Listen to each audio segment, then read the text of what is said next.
Olá pessoal, tudo bem? No vídeo de hoje nós vamos falar sobre layout. Qual é o conceito do layout, o que significa as análises, o planejamento do layout e como melhorar o layout nas nossas operações.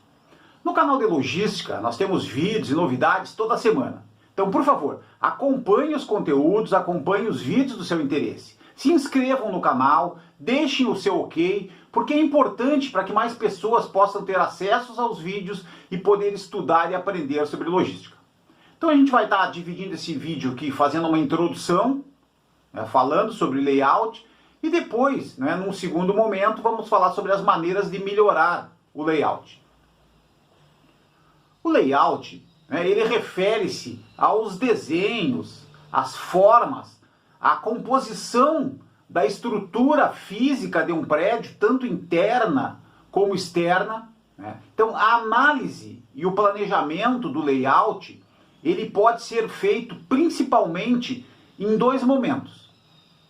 No primeiro momento, pessoal, quando da construção de um depósito, quando da construção de um centro de distribuição, esse é o momento ideal, é o momento mais eficiente e econômico para fazer uma análise detalhada do layout, baseado nas plantas da obra que vai ser construída, e projetar isso para o crescimento, para o aumento de volume, para o aumento de produção nos próximos anos.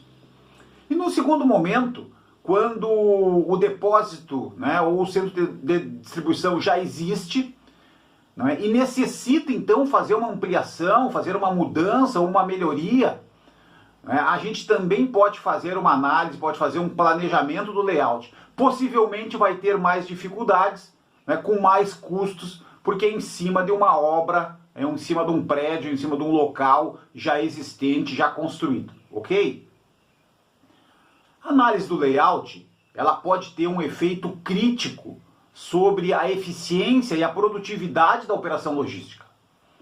Os centros de distribuição, com uma boa análise, com um bom planejamento de layout, eles podem ter algumas vantagens importantes, pessoal, como aumento da produção. A gente pode aumentar a produção, aumentar o volume movimentado dentro de um centro de distribuição, com uma análise adequada de layout. A gente pode melhorar o fluxo das mercadorias, as movimentações internas, pode reduzir custos, aumento de produção, melhoria do fluxo, melhora a produtividade, nós podemos reduzir custos com isso. Nós podemos também melhorar os serviços aos clientes, trabalhando de forma mais eficiente, trabalhando de forma mais rápida, e também melhorar as condições de trabalho dos colaboradores.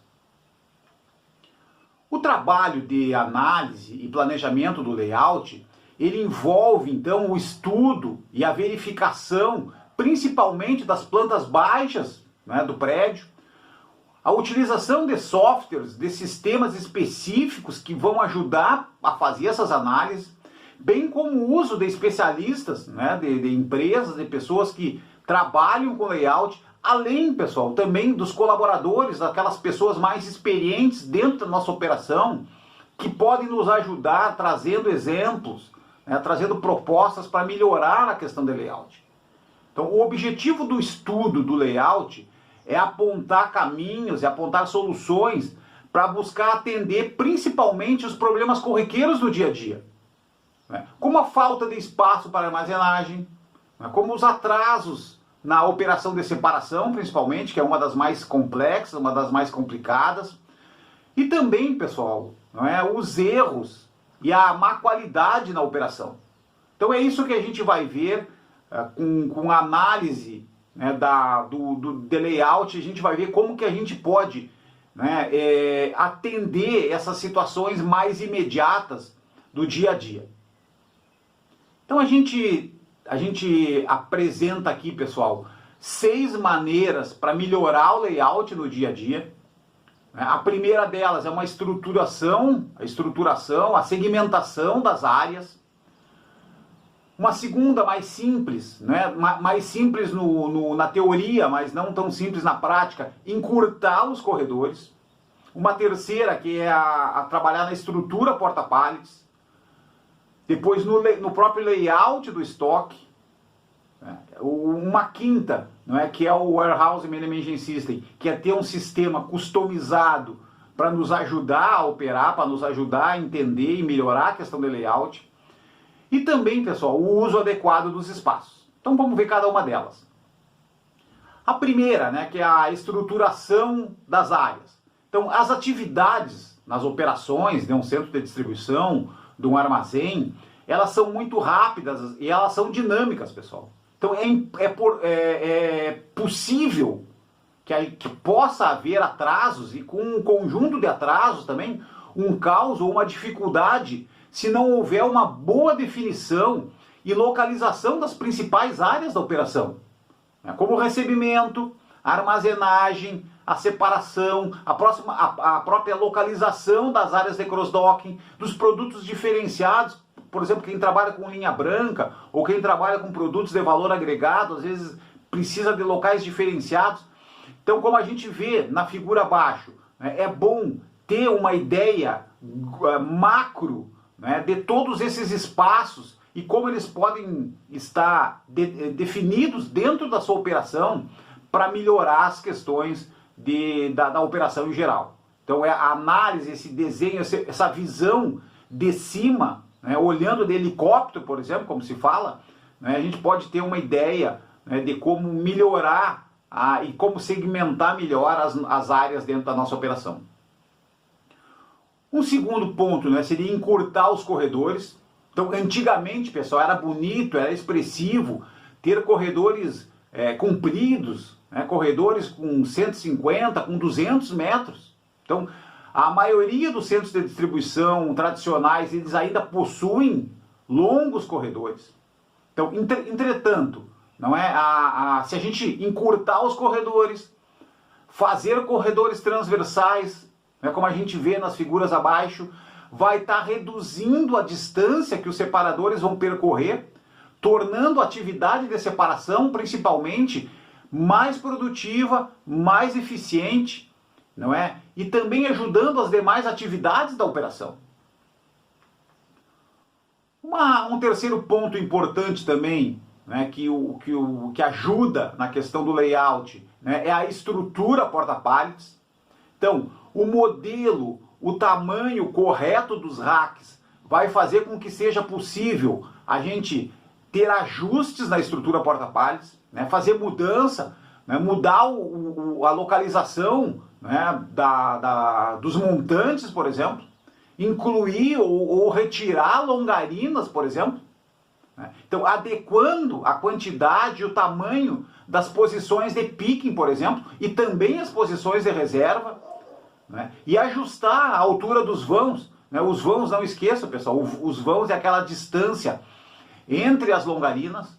Então, a gente pode ter pallets mais baixos, e a gente reduz então essa altura do vão, ou pallets uma necessidade de pallets mais altos no picking, por exemplo, para produtos de alto giro, né, aumenta essa distância, né, do vão. Um quarto ponto, né, pessoal, é o layout do estoque. Então, provavelmente, né, numa operação, a gente tem milhares de SKUs divididos em categorias, divididos em grupos e que ocupam espaços e corredores diferentes dentro da estrutura da armazenagem. Portanto, ter relatórios específicos da movimentação, do volume movimentado de cada item, incluir isso numa classificação ABC para entender qual é os itens de alto giro, de médio, de baixo giro, por exemplo. Entender o giro e a velocidade de cada um dos nossos SKUs, eles vão ajudar a tomar as melhores decisões. Mapeando um caminho de picking correto. O caminho de picking, né, pessoal, é a sequência local a local, quando a gente faz a separação de mercadorias, né, passa da primeira posição para a segunda posição para fazer a separação. Também a gente tem que entender os itens de alto giro ou o peso desses itens dentro dos circuitos, né, dentro do caminho do picking. Uma outra situação também é os itens de alto giro próximos da etapa seguinte da operação. Por exemplo, se eu tenho uma separação, eu coloco os itens de alto giro próximos da expedição, porque é para onde eles vão serem destinados, por exemplo. E também, pessoal, um outro detalhe importante, né, que é bastante usado, principalmente para quem opera com sistemas Warehouse Management System, com WMS, é as posições de reserva estarem próximas às posições de picking, das suas posições de picking. Né? Um quinto ponto, né, é a utilização do WMS, né? Então o uso customizado de um Warehouse Management System, pessoal, ele traz vantagens importantes como simplificação e produtividade das tarefas, controles adequados, facilidade das auditorias e dos inventários, apoio dos relatórios. Então, os sistemas, eles também são importantes, pois eles informam a visibilidade e o histórico, né, para a gente acompanhar dos milhares de SKUs, não é, que compõem um centro de distribuição, né, e a movimentação desses SKUs.